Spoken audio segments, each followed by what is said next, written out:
शांतिपुर नाम के एक कस्बे में मीरा नाम की एक लड़की रहती थी।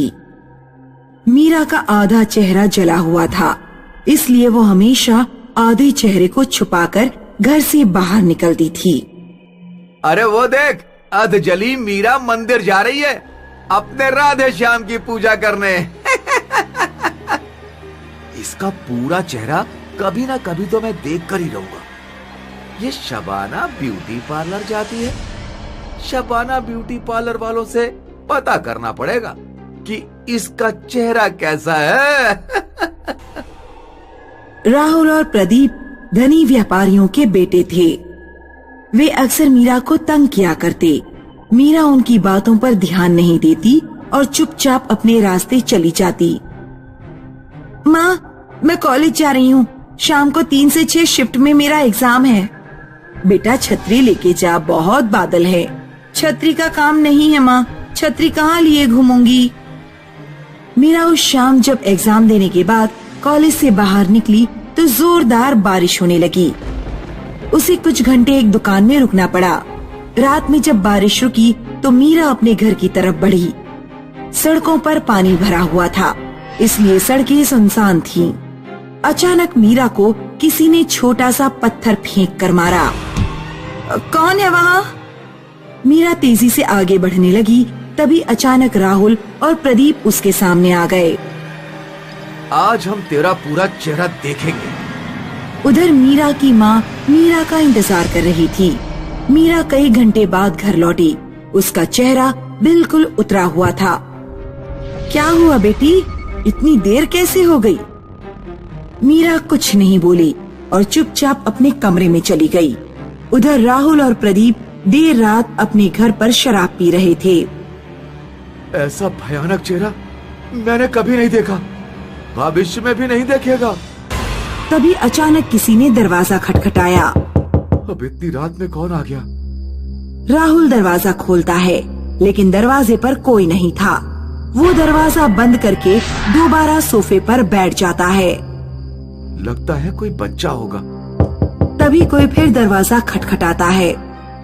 इस बार मैं जाता हूँ। प्रदीप दरवाजा खोलने गया। दरवाजे पर मुंह ढांके और हाथ में मशाल लिए एक भयानक चुड़ैल खड़ी थी। चुड़ैल ने अपने भयानक पंजों से प्रदीप का गला पकड़ लिया और मशाल से उसका मुंह जलाने लगी। राहुल दरवाजे पर पहुंचा तो उसने देखा कि प्रदीप का चेहरा जल रहा है और आसपास कोई नहीं है। कौन था? किसने तेरे आग लगाई? पता नहीं, शायद कोई चुड़ैल थी। अब जल्दी से मुझे हॉस्पिटल लेकर चल, मेरा चेहरा जला जा रहा है। राहुल कार निकालता है और प्रदीप को हॉस्पिटल लेकर जाता है। राहुल ने देखा कि सड़क पर कोई औरत लेटी हुई है। अरे कौन लेटा है? उठ जाओ, मुझे अपने दोस्त को हॉस्पिटल लेकर जाना है, देर हो रही है। लेटी हुई औरत पर कोई असर नहीं होता। राहुल गाड़ी से उतरता है और औरत के पास जाता है। तभी रोड के दोनों तरफ से 4 भूतनियां आती हैं। चारों भूतनियां औरत की साड़ी में आग लगा देती हैं। औरत राहुल के पीछे भागती है। अरे मेरे पीछे क्यों पड़ी हो? मुझे छोड़कर कहाँ जा रहा है राहुल? राहुल भागता हुआ जाता है और एक पेड़ के पीछे छुप जाता है। तभी ऊपर से अचानक एक भयानक चेहरा उसके सामने लटकता है। भूतनी राहुल के बाल पकड़ती है और उसका चेहरा जला देती है। अरे मर गया रे, मर गया। राहुल कार की तरफ भागता है और तेजी से कार ड्राइव करते हुए चला जाता है। अगले दिन प्रदीप के पिता हॉस्पिटल में पहुंचते हैं। तुम दोनों के चेहरे को किसने जलाया? मैं कुछ पूछ रहा हूँ, मुंह में जबान नहीं है क्या? किसने किया तुम्हारा यह हाल? कुछ समझ में नहीं आ रहा है पापा। हमने कल मीरा का चेहरा देखने की कोशिश की थी, उसके बाद से न जाने कौन हमारे पीछे पड़ गया है। प्रदीप के पिता मीरा के घर पहुंचते हैं। तुम्हारी बेटी ने मेरे बेटे और इसके दोस्त का चेहरा जलाया है। मैंने ऐसा कुछ नहीं किया। उस रात जब मैं कॉलेज से लौट रही थी तो राहुल और प्रदीप ने जबरदस्ती मेरा चेहरा देखने की कोशिश की। वे मेरा दुपट्टा छीनने लगे, तभी मैंने खुद ही अपने चेहरे से दुपट्टा हटा दिया और उन्हें अपना चेहरा दिखा दिया। मैं जैसी हूँ वैसी हूँ। मुझे खुद को लेकर कोई अफसोस नहीं। अगर तुमने ये नहीं किया तो फिर उनके चेहरे किसने जलाए? मैं नहीं जानती। प्रदीप के पिता एक तांत्रिक को बुलाते हैं और उन्हें राहुल और प्रदीप के पास लेकर जाते हैं। कोई आत्मा इन दोनों का पीछा कर रही है, सावधान रहना होगा। राहुल और दीपक की हॉस्पिटल से छुट्टी हो जाती है और वे दोनों अपने अपने घर चले जाते हैं। प्रदीप घर जाते ही सो गया। रात के 2 बजे उसकी आंख खुली। उसके बिस्तर के चारों ओर 4 चुड़ैल हाथ में मशाल लिए और मुंह ढाके खड़ी थीं। चुड़ैलों ने प्रदीप के बिस्तर पर आग लगा दी। मुझे मत मारो, मुझे मत मारो। प्रदीप बिस्तर से कूदा और खिड़की से कूदकर सीधे राहुल के घर की ओर भागा। राहुल उसे सड़क पर ही मिल गया। क्या तुम्हारे बिस्तर पर भी किसी ने आग लगा दी? हाँ। दोनों भागते हुए शबाना ब्यूटी पार्लर पहुंच गए। ब्यूटी पार्लर अभी भी खुला हुआ था। क्या कोई है? हमारी मदद करो। हेलो, क्या कोई है? यहाँ पर कोई है?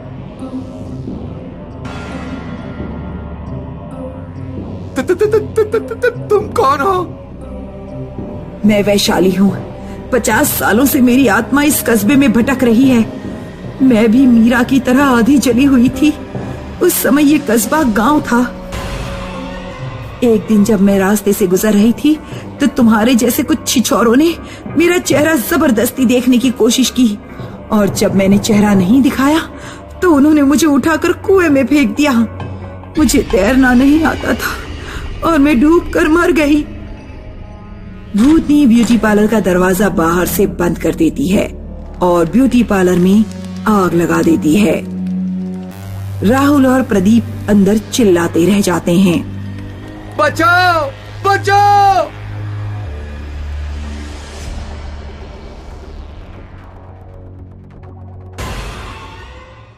एक बार की बात है, एक गांव में बंटी नाम का किसान अपनी पत्नी पुष्पा के साथ रहता था। आ गए खेत से? आज तो आपके कपड़े बहुत गंदे लग रहे हैं। हाँ, आज खेत में बहुत काम था। अब जल्दी से खाना लगा दो, बहुत तेज नींद आ रही है।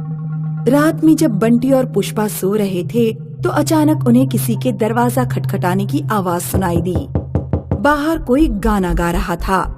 अभी जिंदा हूँ तो जी लेने दो, भरी बारिश में पी लेने दो, शराब दो, शराब दो, दरवाजा खोलो, शराब दो। पुष्पा, आज क्या तुमने दरवाजा खुला छोड़ दिया? लगता है गांव में फिर वही देवदास चुड़ैल आई है। जल्दी जाओ, दरवाजा बंद करके आओ। पुष्पा उठकर दरवाजा चेक करने जाती है, लेकिन दरवाजा पहले ही बंद था।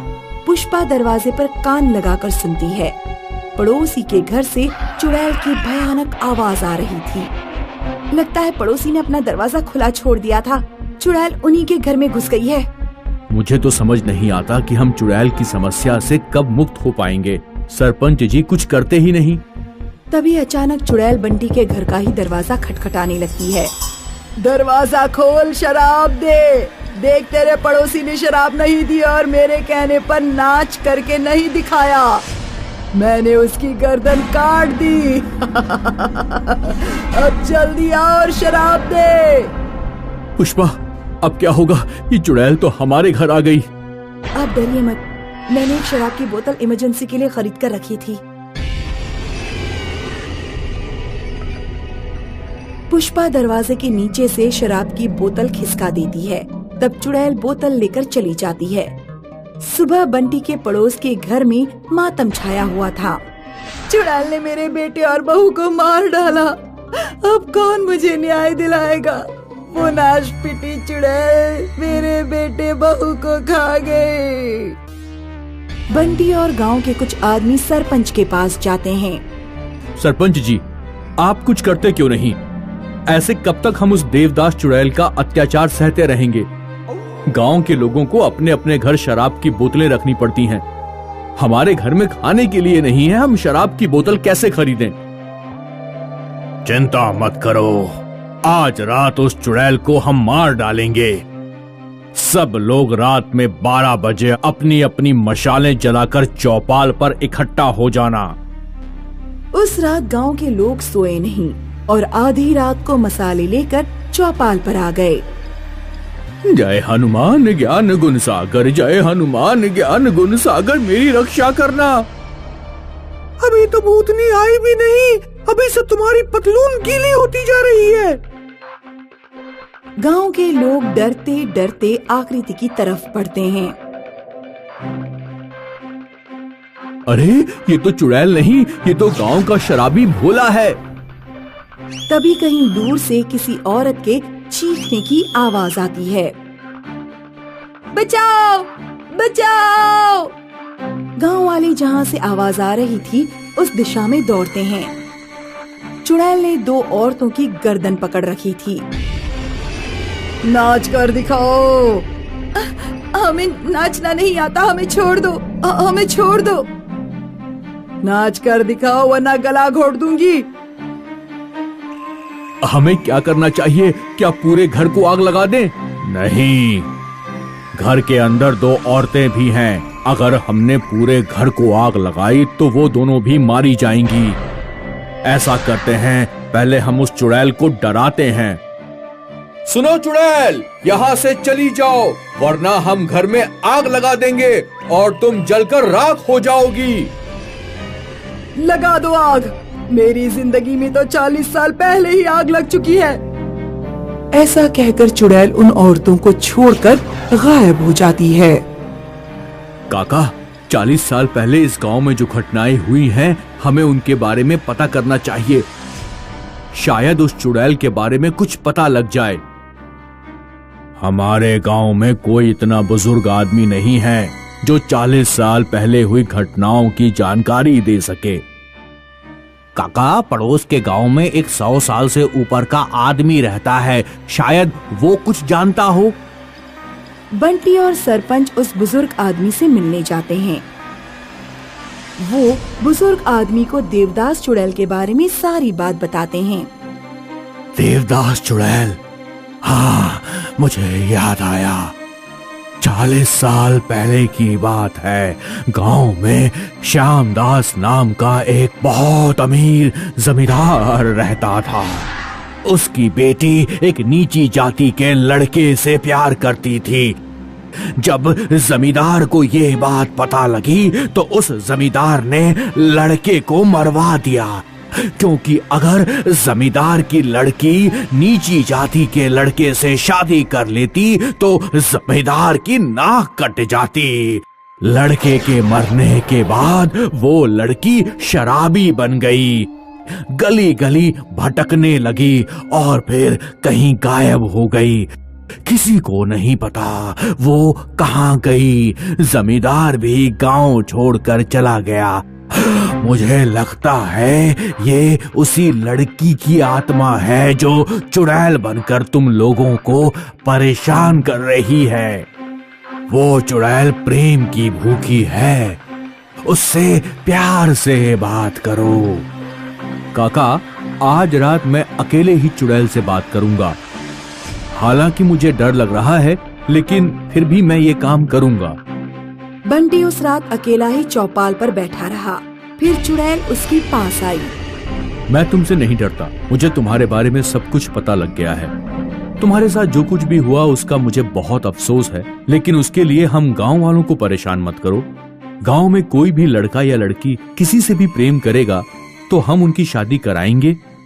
हम अपने गांव में जाति भेद भी नहीं रहने देंगे। अगर दो लोग आपस में प्रेम करते होंगे तो उनकी जाति देखे बिना उनकी शादी कराई जाएगी। काश 40 साल पहले भी लोग इतने ही समझदार होते तो मुझे चुड़ैल बनकर इस तरह भटकना नहीं पड़ता। तुम एक अच्छे इंसान लगते हो। मैं तुम पर भरोसा करके इस गांव से जा रही हूँ। ध्यान रखना, जैसी मेरी हालत हुई है वैसी किसी और की ना हो। ऐसा कहकर चुड़ैल गांव से हमेशा के लिए गायब हो जाती है।